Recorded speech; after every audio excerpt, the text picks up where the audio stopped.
Chuyện mẹ chồng nàng dâu giữa Triệu Lệ Dĩnh và mẹ của Phùng Thiệu Phong, hiểu lầm, định kiến và những giấc mơ chưa trọn vẹn. Trong làng giải trí Hoa ngữ, cái tên Triệu Lệ Dĩnh luôn được biết đến như một biểu tượng của sự nỗ lực, vượt khó và tỏa sáng nhờ tài năng thật sự. Cô gái xuất thân từ vùng quê Hà Bắc ấy không chỉ chinh phục trái tim hàng triệu khán giả mà còn khiến nam tài tử Phùng Thiệu Phong, một công tử, trâm anh thế Việt, phải lòng và cưới làm vợ. Nhưng cuộc sống không phải là một bộ phim cổ tích. Hôn nhân của họ từng khiến truyền thông dậy sóng, và một trong những ngòi nổ âm thầm nhưng mạnh mẽ nhất chính là mối quan hệ giữa Triệu Lệ Dĩnh và mẹ chồng, một người phụ nữ truyền thống, kín tiếng và được cho là có cái nhìn khó tính với con dâu không môn đăng hộ đối. Vậy thực sự giữa nàng dâu nổi tiếng và mẹ chồng quyền quý này đã xảy ra chuyện gì? Là hiểu lầm hay là sự bất đồng sâu sắc về gốc gác và lối sống? Hãy cùng đi sâu vào câu chuyện đầy thăng trầm này. Cuộc gặp gỡ định mệnh và những nghi ngờ ban đầu khi Triệu Lệ Dĩnh và Phùng Thiệu Phong công khai mối quan hệ, không ít người hâm mộ chúc phúc, nhưng cũng không thiếu lời bàn tán. Họ đến từ hai thế giới khác nhau, cô là nữ cường, từng bước leo lên đỉnh cao từ vai quần chúng, còn anh là công tử nhà giàu, có xuất thân danh giá, từng học trường nghệ thuật danh tiếng. Mẹ của Phùng Thiệu Phong, theo nhiều nguồn tin, là một người phụ nữ kín tiếng nhưng có tầm ảnh hưởng lớn trong gia tộc. Bà đã quen với việc con trai mình hẹn hò với những tiểu thư danh giá, những diễn viên có xuất thân, đúng chuẩn. Vì thế, khi biết Phùng Thiệu Phong yêu một cô gái không có bằng cấp đại học, từng bị chê nói giọng quê, lại từng vướng nhiều tin đồn tình ái trong showbiz, bà cảm thấy lo lắng, hoài nghi, thậm chí được cho là phản đối âm thầm mối quan hệ này. Ngày 11 tháng 3 năm 2025, đoạn video mẹ Phùng Thiệu Phong nghẹn ngào trong một cuộc phỏng vấn đã nhanh chóng trở thành chủ đề nóng. Trong cuộc phỏng vấn đầy cảm xúc này, mẹ Phùng Thiệu Phong lần đầu tiên công khai chia sẻ câu chuyện nội bộ về cuộc ly hôn giữa Triệu Lệ Dĩnh và Phùng Thiệu Phong. Bà xúc động, rưng rưng nước mắt, bộc lộ sự bất lực và tiếc nuối của mình đối với cuộc hôn nhân giàu có này. Đặc biệt, bà đề cập đến việc Triệu Lệ Dĩnh đã đi làm trở lại sau 28 ngày sinh con và đã không về nhà trong nửa năm.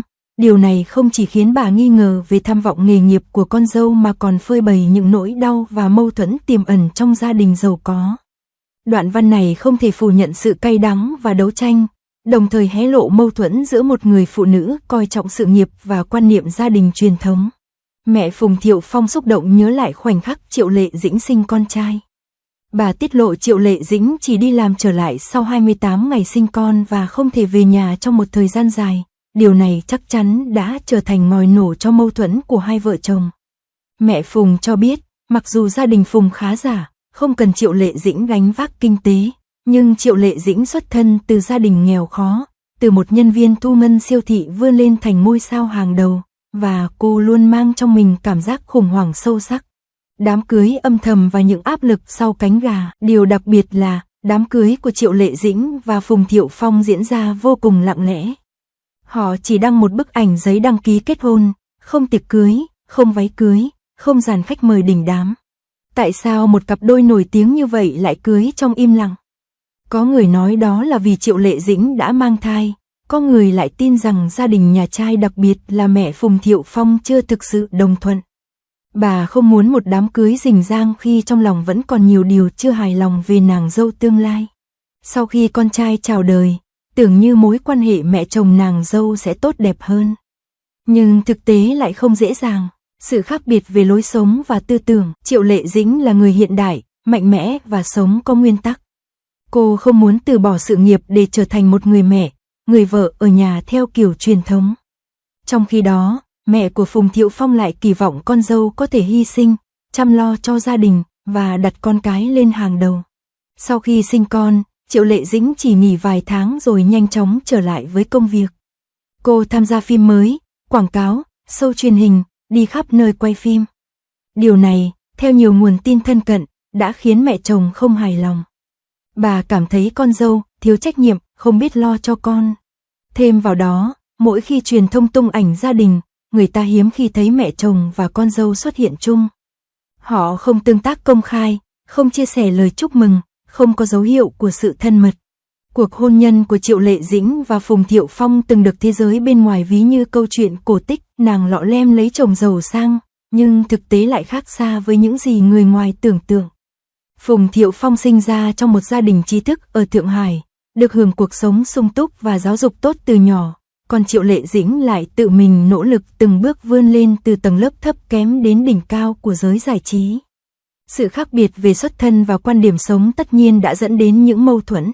Tin đồn mâu thuẫn và những giọt nước tràn ly. Năm 2021, tin tức về việc Triệu Lệ Dĩnh và Phùng Thiệu Phong ly hôn khiến công chúng choáng váng.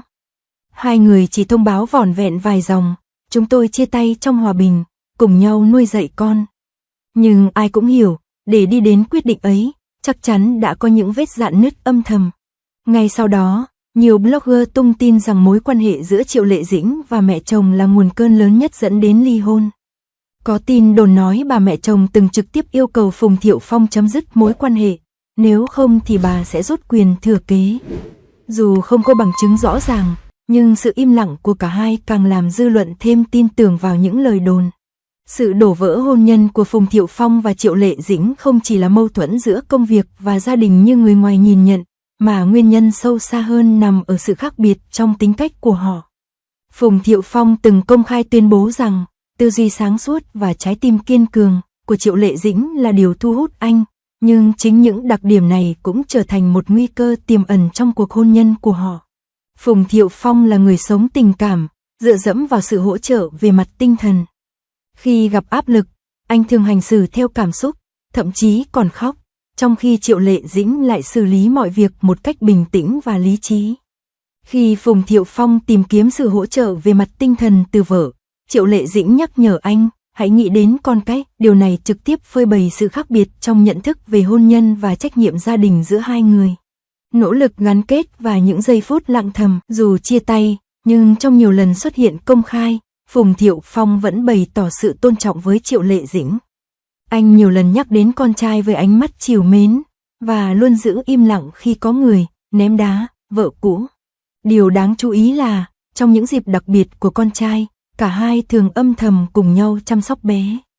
Có nguồn tin nói rằng mẹ chồng của Triệu Lệ Dĩnh từng xuất hiện trong một buổi đón cháu ở trường, nhưng chỉ đứng từ xa, tránh tiếp xúc với con dâu. Có vẻ như bà vẫn chưa thực sự mở lòng. Về phía Triệu Lệ Dĩnh, cô chưa từng lên tiếng chê trách gia đình chồng. Cô chọn im lặng, tiếp tục sống và làm việc chăm chỉ. Điều đó khiến khán giả thương cảm và ngưỡng mộ cô nhiều hơn. Tuy nhiên, biểu cảm xúc động của mẹ Phùng Thiệu Phong trong buổi phỏng vấn cũng làm dấy lên đồn đoán về việc tái hôn. Khi nói về Triệu Lệ Dĩnh, mẹ Phùng cho biết bà cảm thấy thương hại cho những nỗ lực tuyệt vọng của con dâu. Điều này dường như thể hiện sự thấu hiểu và đồng cảm với Triệu Lệ Dĩnh, khác hẳn với thái độ bất mãn trước đây của cô. Có thông tin cho biết mẹ Phùng đã xin lỗi Triệu Lệ Dĩnh và hứa sẽ không can thiệp vào cuộc sống riêng tư của họ. Thậm chí còn có tin đồn Phùng Thiệu Phong đang chuẩn bị tái hôn để hàn gắn cuộc hôn nhân. Tình thân, định kiến và giá trị của sự yêu thương, mối quan hệ mẹ chồng nàng dâu luôn là một chủ đề nhạy cảm, đặc biệt khi hai người đến từ hai thế giới hoàn toàn khác biệt. Với Triệu Lệ Dĩnh, cô là hiện thân của một phụ nữ hiện đại, độc lập và bản lĩnh. Với mẹ của Phùng Thiệu Phong, bà là đại diện cho truyền thống, cho niềm tin rằng phụ nữ phải thuộc về gia đình. Hai thái cực đó va chạm, tạo nên những hiểu lầm, những khoảng cách không dễ lấp đầy. Nhưng nếu nhìn sâu hơn, ta thấy ở cả hai phía đều là tình yêu. Mẹ chồng muốn tốt cho con trai, muốn gia đình ổn định. Nàng dâu muốn tốt cho bản thân, cho con và cho tương lai của mình. Họ đều đúng, chỉ là cách họ yêu khác nhau. Đối với Triệu Lệ Dĩnh, tất cả những mâu thuẫn và xung đột này buộc cô phải đối mặt với một thực tế tàn khốc. Cô phải lựa chọn giữa sự nghiệp và gia đình. Cô đã nghỉ làm 1 năm trong thời gian mang thai, và sau khi trở lại, cô đã tham gia các bộ phim truyền hình như Phong Phong Nửa Mùa Hạ và Hạnh Phúc Vạn Nhà, một lần nữa đạt đến đỉnh cao sự nghiệp. Một ngày nào đó, khi trái tim cùng chung nhịp đập, 3 năm sau khi ly hôn, Triệu Lệ Dĩnh vẫn lẻ bóng. Cô chưa tổ chức đám cưới mới, không có tin đồn yêu đương. Phùng Thiệu Phong cũng vậy, dường như trong trái tim họ vẫn còn những điều chưa nói, những điều chưa thể buông. Liệu có khi nào, một ngày nào đó, khi định kiến được xóa bỏ, khi những vết thương cũ đã lành, Triệu Lệ Dĩnh và mẹ chồng có thể ngồi lại bên nhau, chỉ đơn giản là vì họ cùng yêu một người đàn ông, người con, người chồng, người cha. Và liệu Triệu Lệ Dĩnh, người con dâu từng không được chào đón ấy, có thể trở thành một phần trong gia đình ấy một lần nữa? Câu chuyện vẫn đang tiếp diễn, Triệu Lệ Dĩnh vẫn rực rỡ trên màn ảnh, Phùng Thiệu Phong vẫn là người cha mẫu mực. Còn tình cảm giữa mẹ chồng và nàng dâu vẫn là dấu chấm lửng đầy trăn trở. Câu chuyện hôn nhân của Triệu Lệ Dĩnh và Phùng Thiệu Phong hé lộ những mong manh và khó khăn của một cuộc hôn nhân giàu sang.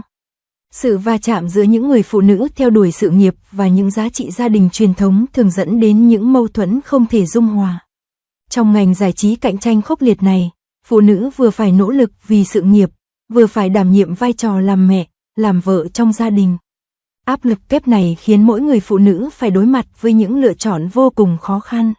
Bất kể Triệu Lệ Dĩnh đưa ra lựa chọn nào trong tương lai, câu chuyện của cô sẽ tiếp tục gây ra những cuộc thảo luận sôi nổi trong công chúng và mang đến sự phản ánh sâu sắc cho tất cả những người phụ nữ đang phải đấu tranh để lựa chọn giữa sự nghiệp và gia đình.